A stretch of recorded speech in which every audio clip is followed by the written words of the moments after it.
When do I stop eating?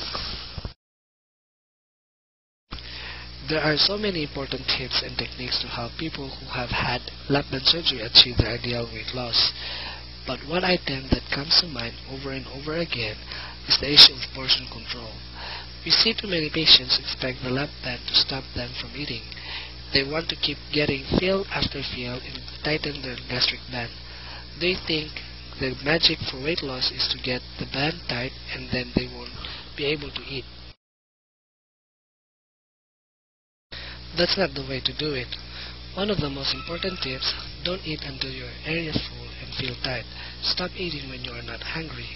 The whole point of the lap band is to help you with your hunger so you can eat less, slow down and allow yourself to eat just enough food that you are satisfied and not hungry. Do not keep eating until you feel full and feel tight. With time you will learn portion control. We have one patient who has had her lap band for over 5 years. She says she can gauge how much food she should eat down to a grain of rice. Now she is exaggerating, we think.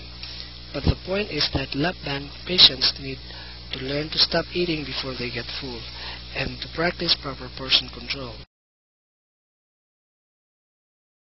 Look at the picture above. Think about your stomach as a gas tank and never fill it up. Get it about 80% full. Brought to you by www.lapbanddoctors.com.